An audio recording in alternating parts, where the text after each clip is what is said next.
놓치면 안 될 글로벌 뉴스입니다. 첫 번째는 그토록 고대하던 미국의 부양책 소식입니다. 취임을 앞둔 바이든 당선인이 칼을 꺼내들었습니다. 이른바 미국 구조 계획이라는 거창한 이름이 붙은 부양책을 내놓은 건데요. 코로나19 사태로 휘청이는 미국 경제를 되살리기 위해서 천문학적인 자금이 투입됩니다. CNBC에 따르면 이번 부양책의 전체 규모는 1조 9천억 달러, 우리 돈으로 무려 2천조 원 수준인데요. 여기에는 연말에 지급했던 600달러 외에도 1,400달러를 추가로 지급하고 3월에 만료되는 실업보험 연장과 월세 지원, 그리고 연방 실업수당 혜택을 연장하는 내용 등이 포함됐습니다. 반면에 트럼프 대통령의 행보는 어땠을까요? 역시나 트럼프 대통령했습니다. 대통령 임기가 일주일도 채 남지 않은 트럼프 대통령이 연이어 중국 정부와 기업에 대한 제재를 내놓으면서 막판까지 중국 때리기에 나선 건데요.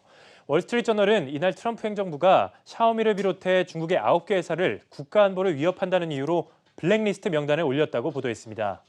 다만 새 규정의 시행 여부에 대한 결정은 온전히 바이든 정부의 몫이기 때문에 저널은 트럼프 대통령의 중국에 대한 강경 행보가 자신의 정치적 유산을 챙기면서 동시에 곧 출범하게 될 바이든 정부가 중국과의 관계에서 부담감을 갖게 만들려는 숨은 뜻까지 포함된 행동이라고 설명했습니다. 다음은 코로나19 관련 소식입니다. 꼭 필요한 조치다, 사생활 침해다 이렇게 말도 많고 탈도 많았던 백신 여권이 개발 단계에 들어갔습니다. 마이크로소프트와 오라클 같은 대형 IT 기업들이 코로나19 백신 여권 활성화를 위해 힘을 모았는데요. AFP 통신은 이 기업들이 의료기관과 협업하고 백신 여권을 개발하기 시작했다고 보도했습니다.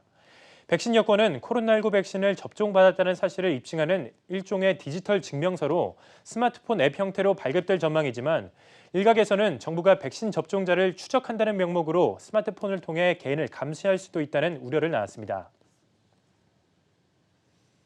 마지막 뉴스입니다.